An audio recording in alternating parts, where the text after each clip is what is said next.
We're back. Here we are, Leicester City Down Under, and we're co-streaming and joined today by Craig from Dallas Foxes. How are you, mate? I'm doing well. Yourself? Good, mate. You ready for a little bit of a therapeutic rant? You can rant. I'll be the anti-rant. How about that? That way we can cover both sides. I think I've ranted enough, to be honest with you. I've kind of calmed down a little bit now after the weekend. Craig, did you go and watch at the club that you normally go and watch at the bar? Sorry. Yeah. We were at the Londoner pub here in Dallas, and several of us, the Dallas Foxes, were there. We watched it. We spent we were excited for about 5 minutes and depressed for the other 85 minutes of the match. So, and got a lot of good ribbing from the people there who were there watching the other matches. Who, it's a lot of fun hanging out with those guys. We get a lot of good camaraderie going along. It's a lot of good banter, but every once in a while you just want them to just leave and stop talking to us. And Saturday was one of those days. So. I fancy Charles getting kicked out, cussing at the TV after watching that car crash. I don't think I could have watched that properly. Well, he was with me. I actually had to give him a ride. So, as soon as the match was over, we actually had our stuff all packed up and ready to go before the match was even over. We didn't even want to stick around. Usually we'll stick around and have another pint or something and watch the first half of the next match or it's coming on or something. And as soon as it was over, we left. We were so depressed. So sure you had the same feeling. So. Mate, I was 100% with you there. Well, look, let's get into this car crash of a post-match roundup. So Here we got Ruud van Nistelrooy with his new assistant getting to work straight away. I'm looking forward to seeing what he can do. Does he have enough time? Let's get into that. Well, go ahead. Sorry, mate, go on. Well, I was going to say, he's been there one training day. So there's not a lot of time to go on. Here's my little rant real quick. If you're going to make a managerial change, pick a better time to do it. Because we have Brentford on Saturday and we're coming back in on Tuesday with West Ham. There's not a whole lot of time to work with your team in there. So make it earlier, or maybe maybe you should have waited until after the Brentford match or something. Top should have done that, but I would have liked to have seen a little more time for him to have with the team because he's only going to have 2 practice sessions before West Ham. I really hope our fans do not judge him based on this one match. Yeah, spot on. So we're going to get into that. I just pulled up the wrong slide, unfortunately. I think that he hasn't got really obviously a lot of time to do it. He's obviously going to want to start to implement his style over the next 8 games, but I don't think he has a lot of time either. But at the same time, you would say, oh, well, don't change it. There's not much to really change. But it's not where, you say like don't change it too much when you haven't got much time to like implement your style. But at the same time, what we're doing is just simply not working, is it, Craig? No, it's not. But what we're doing though is we're not having. I don't think we're getting the right players on the pitch in the right places, and I just don't think they're motivated right now. I mean, maybe you would have think after Cooper was sacked and the new manager's in the stands watching with Top and Rudkin, and they're sitting there, that they might actually might put a little more effort into it other than what they did on Saturday. And it wasn't there. So maybe something will happen when the new manager comes in and starts doing something. But I think there's a little bit of effort here that needs to be dealt with much more than just our players themselves. And what would you say that is, mate? Like, let's start with the defense. Like, that was abysmal. We've been talking left and right about how we need a striker. There's a lot of people who can say we need a striker, right? I don't understand why we need a striker. We've got Vardy, a little older. I got it. We got Ayew, who's okay. Not really a primary striker, but he's okay. Dockett's back. We had this guy, Edward, we brought in for a loan. We are focusing on the wrong thing. I know everybody wants to score goals. We need to stop goals going in. That's what we need to do. And the only way to do that is to shore up our defense. We've got to figure out our center back positioning, and we've got to figure out what's going on with JJ and that side over there. Because if you noticed yesterday, Brentford kept going up that same side up against JJ. Who was that over there with him? Was Foss. And they were just in shambles. they were just in shambles, and it's been like that all season. So I'm trying to figure out what Van Nistelrooy is going to be able to do to fix that with the players we have right now before we get to the January transfer window. Spot on, mate. And I think that it was obvious as well. Like a lot of people are saying, for the middle, the striker option, there was I without a doubt now think that like our wholesale change is just about as needed for our defense. I think it's been absolutely abysmal, particularly of Wout Face, mate. I'm just getting something up here, and then we should be ready to go. Sorry about this. I've just stuffed up my ear. Talk to me. Like, that was awful from Leicester City. The morale is up even worse now. I kind of called it a free hit before we begin to play because I thought that, we've got this assistant manager. He's probably not going to be here, or first team coach, Ben Davies, I think his name is. I forgot his name. Cooper 2.0, awful, mate. Like, just really, really just a kind of nothing. You could even see when the players walked out the tunnel, mate, like the morale was just not there. JJ looked awful again, just coming out even the tunnel. The players looked like they didn't want to be there. Do you think that Ruud van Nistelrooy can give them that oomph and that managerial bounce that we need? Well, I sure hope so. I mean, if he's not, it's really going to be bad. I mean, if you look at our schedule over the next 6 weeks, our next 6 matches, it's going to get really tough, with the exception of Wolves. And Wolves isn't as bad as their record shows, so let's not assume that that's going to be a gimme. But I'm hoping he can. My thing was, I think he's, because of his age and experience, which isn't a lot of experience, but the experience he does have, he can relate better to the players, closer from an age standpoint and an experience standpoint from playing in the Premier League, playing in the Dutch league, and what it takes to actually win and to score, and what it takes to actually, how to set up a defense to prevent people from scoring. I'm hoping they're going to be enthused by this. Now, if they don't, that's not going to be on Van Nistelrooy. That's going to be on the players. And you're talking about wholesale changes. It's going to be tough with the money that we're so restricted now. We're just not going to be able to do that in January. And if we get relegated, it's not.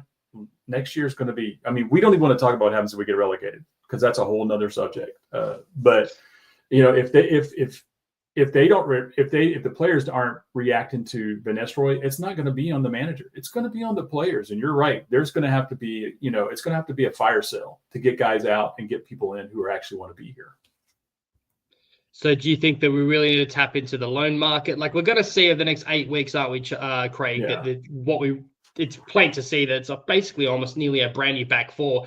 Do you think that Ruud van Nistelrooy can start to get a tune out of, the likes of James Justin, and stuff like that, people that are really down on confidence right now with his inspiration? I know he's not a defender, Ruud van Nistelrooy, in his heyday, but I think he expects victory. He knows winning. He has a winning mentality, and I really hope that he can really instill that into the players. Just because your experience as a striker versus a defender doesn't mean you can't inspire your players, right? And I'm sure some of that's going to be a little bit of him challenging them on the practice pitch, right? He's going to be out there with them, going up against them a little bit. I saw some video today of him out there, so I think that's going to help a little bit. But I think, like you said, getting Justin's confidence back, that might just be sitting on the bench or putting him in a better position that will make him successful to get that confidence back. Because right now, I think he's so down. Speaking of him, that putting him out on that wide side out there on the defense is just it.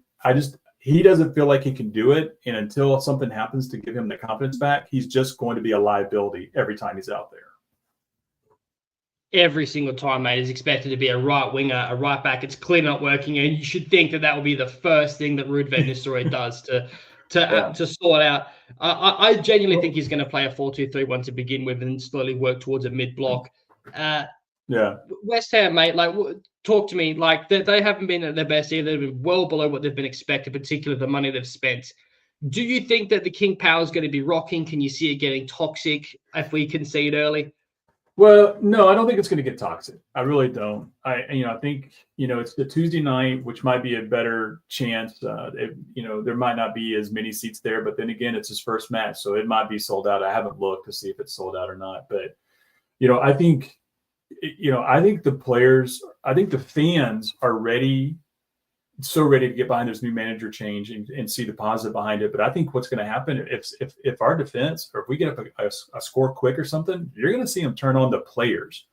they're and they started doing that last week at Brentford when they were talking about, this is, chanting, this is unacceptable and things like that. So, I think the fans have finally got to the point, hey, we got Cooper out of the way. Now we have this other guy in here. Okay. If things don't improve, guess what? It's not the manager, it's the players. And I think you're going to see the fans turn on them pretty quick in the next couple of matches. If things don't at the very least improve on what they've shown. And West Ham is a great home match to try and get some of that back. Even if they don't win, you've got to show improvement and you got to show a positive outcome. Even if it's 1-0, 1-1, 2-1, something like that, as long as it's competitive and positive, I think the fans will stay there. But if they start doing what they did against Brentford, they're going to turn on them quick. That's the biggest concern, isn't it? Because he hasn't got a lot of time, and it's that bad at the moment. I do think we're going to definitely get, but we need to, mate. But I do think we're going to get behind him, and I think that he's going to give a bit of leeway. And obviously by January, if he gets backed, then we've got to get it right. And I think that's really on Glover and the recruitment department. But we have to go with an identity. I think that we're still paying with the consequences, mate, of the recruitment that we saw under Brendan Rodgers. Mm-hmm. We've seen a lot of duds, a lot of players walk for nothing. There's a lot of things that we can question the board about. We've talked about it, obviously, at length already. But if we can get this recruitment right, mate, whether it be the loan market, I think that we can definitely start making some strides. Now, I want to talk to you, mate, because I can't get my slide up right now, and it's driving me fucking crazy if anyone can't notice. So I'm just going to have to go about it. It's fucking distracting the shit out of me. If Caleb Okoli's all right, I just read here earlier before that he's going to be assessed. He may be available for the West Ham game. Mm-hmm. He was that clash that he had with Mads and he's hurt his knee, but he's going to be assessed. He wanted to come back on, but he just couldn't. If Caleb Okoli is available, with what we've got moving forward right now, who is your duo partnership that we're going to have to see in the back four? I think it's, for me personally, I'd like to see it be Yannick Vestergaard and Caleb Okoli. It's definitely not Voss. He needs to go on the bench. He needs to sit there for a while. All right. And he had his moments a couple of years ago and everything, but something's going on. So let's just sit him. And, sometimes, being embarrassed like that is the greatest motivator you can get to perform. But I would agree it would be Okoli and Vestergaard at this point. Even Vestergaard's slightly a liability, mostly from, he's just not as quick as everybody else on the pitch. But he's pretty smart. He can defend. He can use his body, and so he's good on set pieces. So, and from that respect, I would have him there. My next one, Cody would be the guy if I had to bring somebody in after that. But even then, I'm looking at the roster right now of our center backs, and it's just, it's almost like you go, do we stick Ndidi and Chowdhury back there? That's kind of where we're at. Is we're not getting the performances out of those guys. Okoli's been pretty good. Vestergaard, serviceable is what I would say. So at this point right now, if we really get in a pinch, are we going to have to put somebody else back there who's not used to it, like Ndidi has done before in the past for us? What are your thoughts on Ndidi? Do you think he's been poor the last couple of games, mate? I think that he's been awful. He's been awful. He's been awful. I'm gonna, so I have to defend him to a certain extent because I really still think they're not always playing him in his strength. And his strength is playing in front of those two center backs. That's a strength. That's it. Don't try to do anything else. Don't try and play him forward to see if he can generate some scoring opportunities, things of that nature. Stop.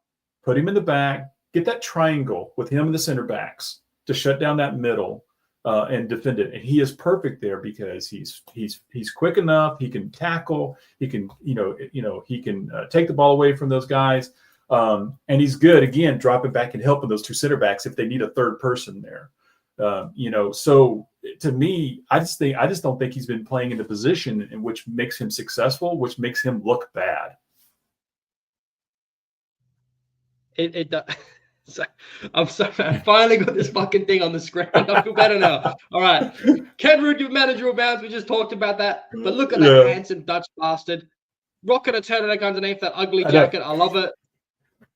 How bad? I gotta go give me a turtleneck. So I've got one on the way, brother. I can't rock it as good as him. It might hold my fat little neck, but I've got one on its way.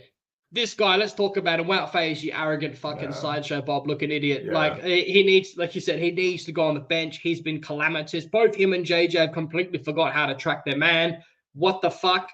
Let's hope Ruben Nistelrooy can sort that out. Caleb Okoli, Yannick Vestergaard. Now, if you want to talk about Indeed in that double pivot position, I think that he needs Winks alongside him, mopping up. He needs Winks and Vestergaard. They bring out the best in one another with their ball distribution. I think if you can have Harry Winks in the double pivot position, maybe indeed he's a good shout. I definitely don't want him as a 10 or a high 8 again. I just don't think you can do that in the Premier League. It's just that his first touch just leaves a lot to be desired sometimes. And I think his stats early this season flatter him a lot. Samari, what did you make of Samari in that game, Craig? I like Samari simply because of his size. I like the fact that he will actually get in and try to bully people around, which I think we need a little bit of that kind of edge, that bullying edge, which we don't get. I think we have people who try to be too finesse, and sometimes you just got to go and just push people over. And Samari is that kind of guy, and he also can't be pushed around either. I think the only issue with him is that every once in a while you'll see him, take a play off to call it out here in the, what we say in the States, hey, I'm gonna set this one out. You can't do that. You've constantly got to be moving and putting yourselves in a position to be successful. But at the very least, he's a big body who can actually, do some work there that we just don't have. I mean, we just don't have the person who can do it, and he's all we got right now. So I appreciate him on there. He's a little bit of a liability, but at the very least, he's a big body out there.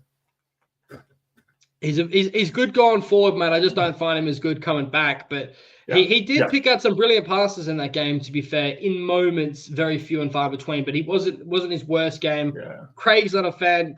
He's yet to really establish himself as a proper, consistent player. But he's been not bad the last couple of weeks. But I'm still that double pivot position is probably the most depth we have. I know we're missing Pereira and Winks at the moment, but Skip, for example, I think has been getting a bit of stick. Now, I definitely think there's a player there. I think maybe you could say we overpaid for him, but I still think that Skip, if Winks is not available, Skip for me is who I want in my double pivot position. Yeah, absolutely. And I think Skip's fine. I just think he needs more experience. That's all. You say we overpaid. We paid the going rate. That's what we paid. We paid to go and rate to get someone in there, and we may have paid $1 million or $2 million more, but we were going to have to. That's the issue, is that we had to. Now it's just for him to start producing. I would like to see more Skip, but at the same time, we have to put our best people out there. And if we have Vestergaard out there, Winks is a better choice with that. I just hope whatever is going on with Winks, he's able to recover here. I actually kind of hope Winks sits out this match against West Ham just to give him more time to recover, because I hate people who get injured and come back early and then re-injure themselves. It's just not good for the team. And I think this might be with this turnaround between when he got hurt and now, about 9 days later, I'm wondering if he might not want to sit out another match just to get himself ready. Yeah, I would much rather. We've seen that happen too many times in the Brendan Rodgers, didn't we? We got players that got rushed back in, they got re-injured. We've seen it happen with JJ, Pereira, the list goes on. What worries me most is our players too dejected. If we have another loss, like you said, and it can get proper bad, people don't back Rude and the club, I can see it getting bad. If he can get up to a win against West Ham, maybe he can give that belief and that fight. Because another couple of losses in a row, and I don't know if it's just me and PTSD from when we got relegated last time, mate. But I can see the elements there already, and I'm just like, fuck, I can't do this again. It really it just looked like they gave up. That was the worst performance I've seen all season. I know we've been saying that it's been but that is the reality. It has been getting worse and worse each week. But by far, we think we can all unanimously agree in the comments, everyone watching, that was fucking awful. That fucking second half.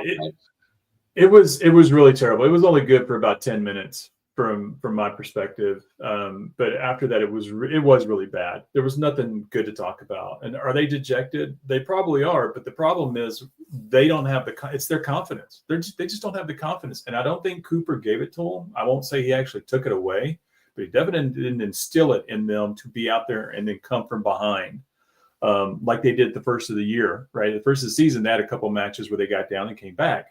Well, as soon as that continues to happen over and over again, your confidence level goes down. And then when you start disbelieving in your manager, it gets even worse. So I think Saturday was one of those things where when they got that first goal up, they were excited, and then the next one within 4 minutes or 6 minutes, we were down 2-1. It was a confidence killer.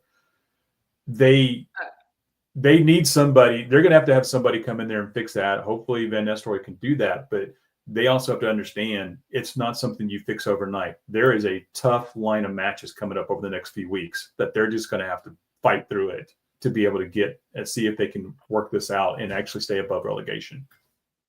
Yeah, exactly, mate. So that is the biggest issue. Like and I agree with what you were saying, but at the same time, I do think Cooper did take a lot of confidence from players, particularly JJ. And then if you look at Ruud van Nistelrooy here, he's probably just thinking, like, what the fuck? I need to rip up that contract. Oh my God, what have I agreed to? I've just pants this team twice, and now I'm managing them, and they're getting rinsed by Brentford. To Brentford's credit, though, they played really well. But what's worse is when you see their manager coming out and saying, we thought it was going to be more hard than it was. Like, that's just fucking awful. Like, basically just like, even they're surprised. I'm like, thanks, mate. Does Ruud have enough time for West Ham? We just alluded to that. So, I think he's got time? No, but what I think, Craig, is this is now like, I think for everything you just said before, like that first team coach was basically just an extension of Cooper, so it wasn't going to inspire confidence. But what I can say is Ruud does inspire confidence, and what he does, and what, in my opinion, even if it wasn't Ruud van Nistelrooy, is the players that are on the fringes now have their chance to prove themselves. They're all going to be fucking giving it everything in training, like, hey man, I want to be a man. I want to be in that starting 11, which is only good for competition for the sake of the squad to see who really is the best, and also, you know, I think that we could possibly pull this off. I really do, man. I think that the players are going to be excited to play for him. I can see us getting a result against West Ham. Yeah, no, I think there is going to be the balance. Everybody talks about the balance after you get the new manager. I think the fact that it was just not a good lineup for us. I don't know. I mean, although, I've been, you hear both sides about what's his face, Luke Thomas, and how he played and why, all of a sudden he's starting in this match and everything. But to be fair, with West Ham being the first match that Van Nistelrooy is in, I would expect a better reaction from our team, a better reaction from these players. I think it's going to be interesting what his lineup is, right? I think that's going to be a little telling too. I think he's going to give an opportunity for some of these guys to go, I'm going to put you out there and see what you do. And you're going to have to prove to me that you need to be out there. And I think some of these guys are going to be a little more motivated than they have before, because they know come January they could be out, or they can know January someone can replace them and they'll be on the bench the rest of the time. And, they might not be making they may not be making the bench later on. So it would be interesting to see. I think they're going to give a reaction on Tuesday. I'm hopeful. I'm hopeful we'll get a point. I think right. I think West Ham is there. I just don't know if 2 days of training is enough time to put something together for Van Nistelrooy. So I hope our fans are aware of that and understand that he can't solve the problem in two practices, right? No, we can't. But looking at this, like you said, why the fuck did Luke Thomas start? I want to know, bro. I want to know what I want to pick apart this lineup and everything, but it's irrelevant now because that first team manager's gone. But that's the most interesting thing. Who is Van Nistelrooy going to start? He's only got 2 days, but he's still going to have to make a decision in those 2 days. I mentioned before, is he going to tweak it? What's he going to do? But in my opinion, mate, everyone's going to say Face needs to be dropped. Hopefully Colley's available, but come on, mate. You can't have Thomas starting again.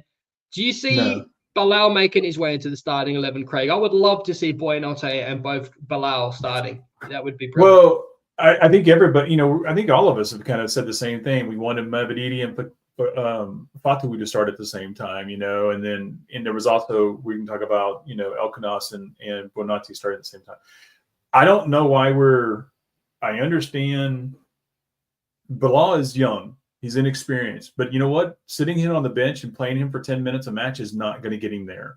And we're in a battle. We've got to figure this out. We have so many matches before we get to the point to where either we're going to be permanently relegated or we're going to stay above that line. And we can't wait around for him to start building up 10 minutes, 20 minutes, 30 minutes.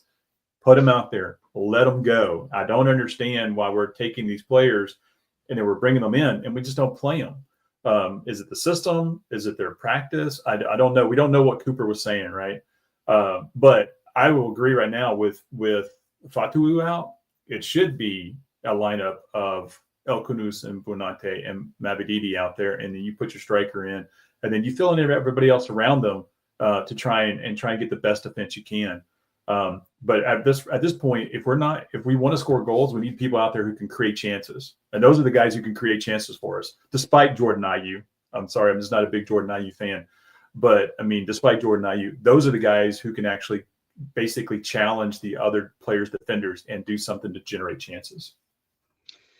Yeah, I agree. Ayew should not be starting. He should be a finisher. He's proven that he's a finisher, and that's great, and that's what he should be there for. Mm-hmm. But like starting because it's just like the impact of Mavididi is so much more intense than Ayew's is when he comes. When Mavididi, every time he's come off the bench, who's played, mind you, more minutes than anyone last season other than Winks. It's like, what? Why the fuck is he not starting, man? I know we didn't play with wingers in that game, but like, still, look, people say holds the ball up well, and he does in some points. Don't get me wrong; he gets fouled a lot, draws free kicks, but at the same time, how many times did you see him come down that left-hand side against Brentford, and he was just too slow? Like, it's just like his football brain's there. He does a lot of give and goes. There is pros to his game, but in my opinion, if you're playing with wingers, mate, you want Mavididi. He's going to stretch the pitch. He's going to take his man on. He's going to you know what I mean? Like. It's criminal. So I cannot see a world where he's not starting for Van Nistelrooy.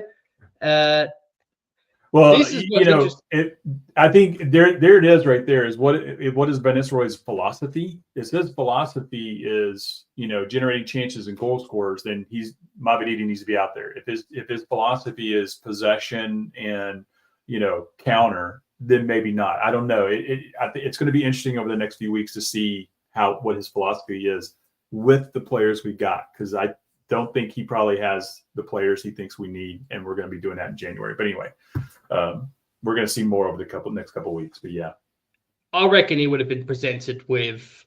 This is maybe just me being hopeful, but I think when he would have sat down at King Power, because he fell out of PSV, have not been back, and it was Gakpo and a lot of other players. I think I've pronounced that name wrong. He probably most likely would have been like, listen, this would be your budget potentially. And he's obviously going to figure out what he needs, but definitely he's already probably thinking he would have been thinking watching the game, like, oh my God, like, wow, FaZe, you're never going to look at this team again.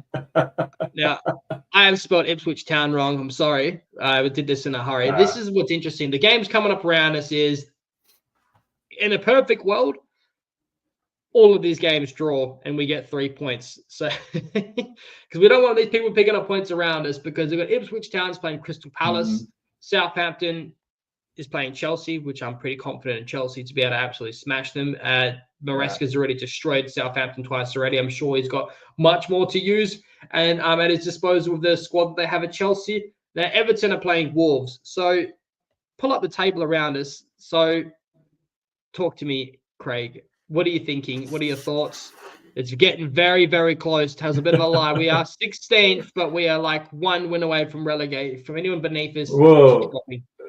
I mean, we're a point above Palace, but we have one of the worst goal differentials, right? I mean, so if we ever get to a battle where it's goal differential, we're not going to be in a good position. So we've got that's one of the reasons we need to shore up our defense, is to shore up that stat as well. But I mean, if you look at this, I mean, I said at the beginning of the season, I think after about 5 matches, my two teams to be dropped were Southampton and Palace.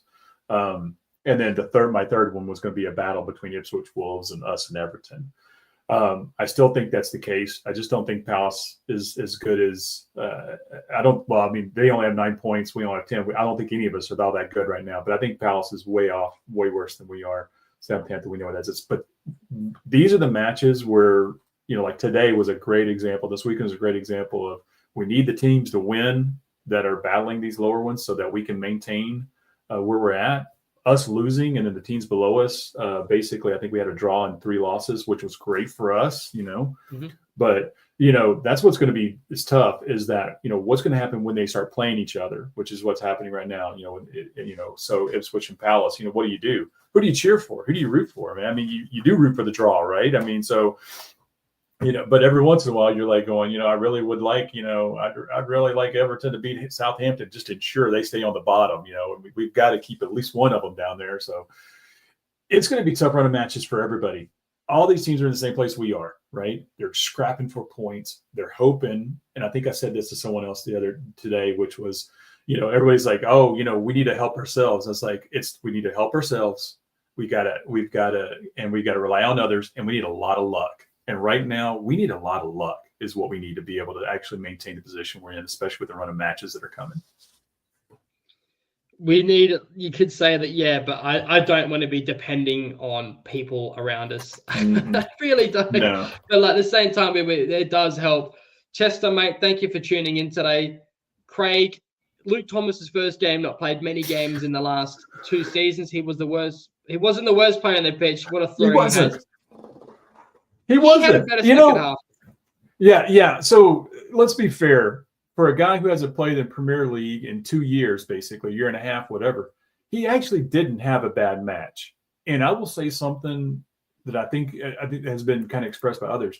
He seemed to be the one that had the most fight in him. He was doing the most running. He was doing the most energy. Now maybe he was recovering from his bad passes or him turning it over.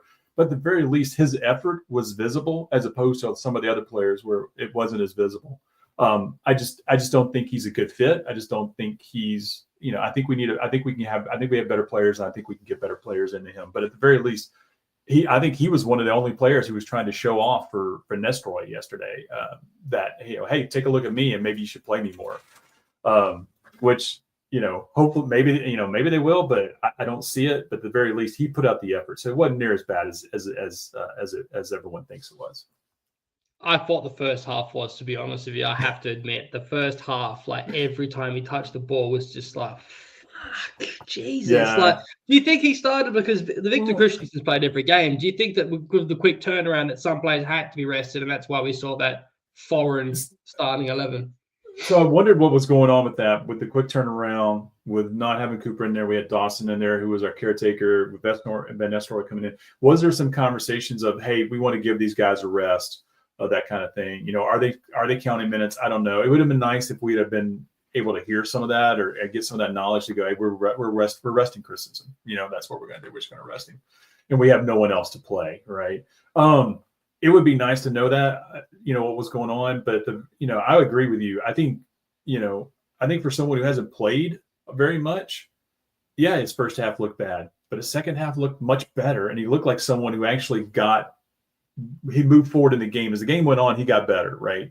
So, from where he started, there was nowhere else to go but up. And I think he did okay in the second half. But he's not a long-term answer, that's for sure. No way. But you're right. The second half, there was a few times where he was getting more advanced up the pitch when we were in possession. And basically, he just hasn't got a cross on him like Victor Christensen has. But also, there was a few times where he put himself, and he was 100%. There was one moment of that game, I can't remember. It was like he was completely the correct pass to make. And it was by the point when Mavididi was on the pitch, and he was well up on that, left-hand side, and Mavididi just didn't pass to him, whether that was because he didn't see him or because he doesn't trust him on the ball. Yeah. I don't know. That's a bit of speculation right there. But look, that second half was just, I don't know, mate. Like, we again, like I said, I don't want to pick into this too much because that first team coach isn't here anymore. It's going to be a new brand. But again, like, we can't defend. We can't build an attack. I really hope that is over the next 3 to 4 weeks, mate, can start getting that cohesiveness back to front. So you mentioned earlier about playing, what was it, a 4-2? I mean, if we're hemorrhaging goals as much as we are, I mean, would a back five be better? But my issue with that is I don't think we have the players to do that. And you kind of saw that on Saturday, right? I mean, that was kind of, when they put that lineup out and I saw that, and I was like, okay, is it a 4 or is it a 5? And it kind of mixed between the two.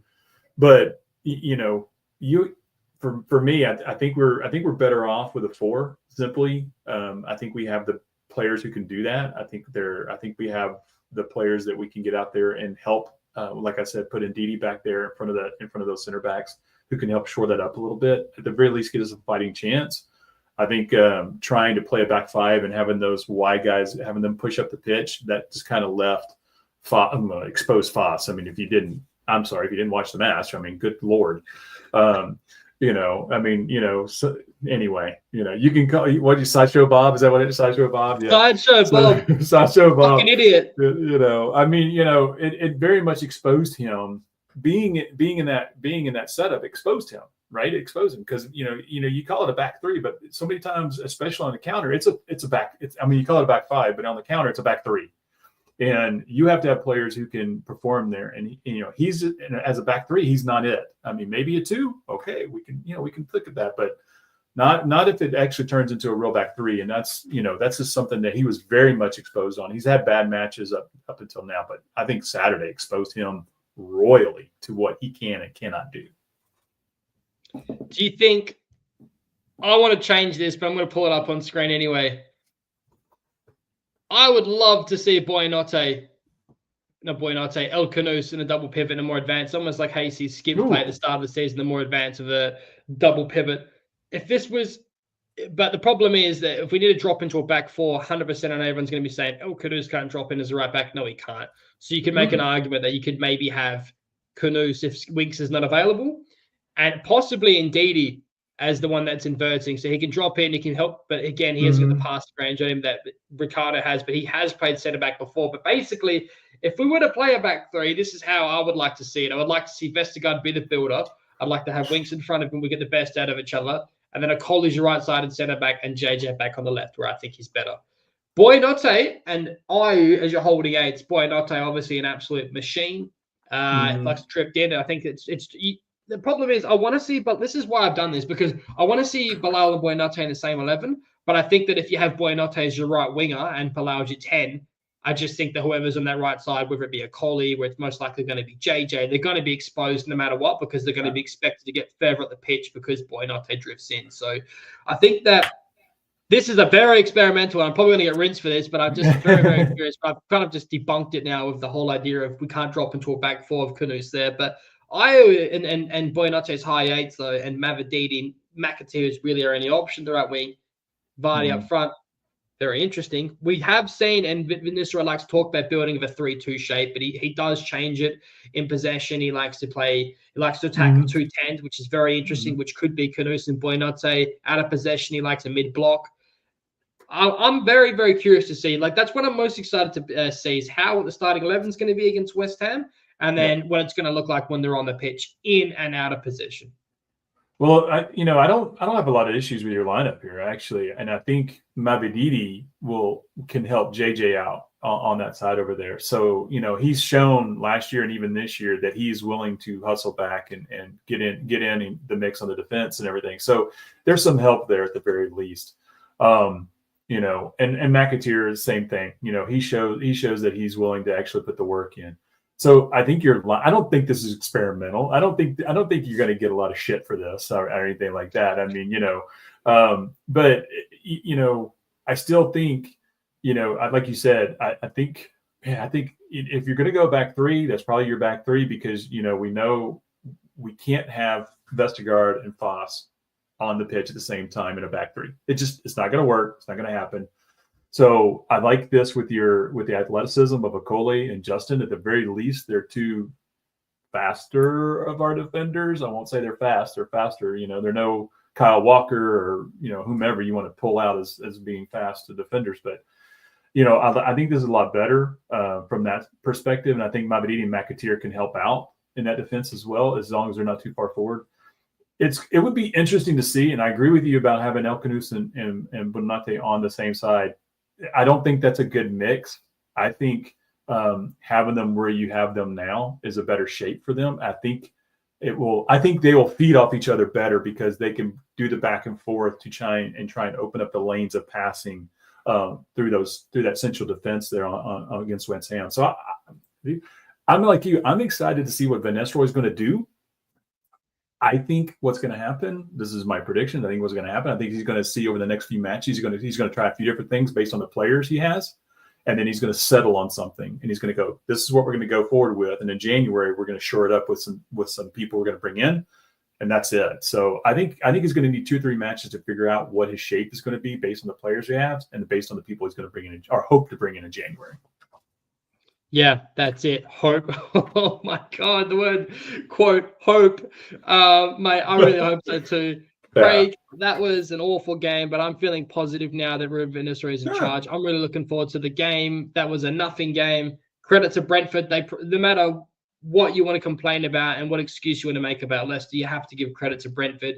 I think they look really good. I think they've done really well as well, particularly after losing Tony, which is a huge loss. So credit to Brentford. Damsgaard played an absolute sensational game. They were brilliant, and best of luck to them in the games going ahead. We only have ourselves to blame. So, look, Craig, give us a shout out, mate. What have you got planned on your channel? And give us a shout to everyone. Oh, yeah. So you can find us on all the social media at Foxes on the Box. That's the official Dallas Foxes supporters group. We have YouTube, all that other good stuff. This week, we're going to be doing a show this week, probably after the West Ham game, simply because we didn't schedule one in between, and we usually do ours either Monday or Tuesday. So we're going to do ours after the West Ham game, possibly Tuesday night, and because we might get more like an immediate game reaction after that. Being here in the States, we usually do ours late. So Charles and I will be on there if I can ever get that dipshit to do something. I mean, if I can get the green hair now that he's retired out of a job, so. But yeah, give us a shout at Foxes on the Box. You can find us all over. And yeah, by the way, Luke, thanks again for inviting me on. Love coming on and love chatting with you. So I appreciate it. Thanks, man. I'm glad you joined. I appreciate having you on as well. And sorry, I got so distracted the first 10 minutes trying to find the stupid fucking slide. Doesn't matter, mate. You carried me, man. It was all good. I didn't even notice. The whole time I just thought we were just chatting. So you covered it up really well. So good job. You covered me, brother. Guys, take care. If you like all this stuff, like and subscribe, please, to both channels. Go ahead. Foxes in the Box is a brilliant channel with Craig and Charles. They're just starting out. Give some love like everyone else helped me in the community, and we'll catch you on the next one. And let's hope Ruben Van Nistelrooy walks out with a sexy fucking turtleneck and he wins the game without facing the side, and then he just goes to the touchline of some shearers and just shears that stupid fucking wig off his head. I'm Luke from Leicester City Down Under. Take care and have a good one.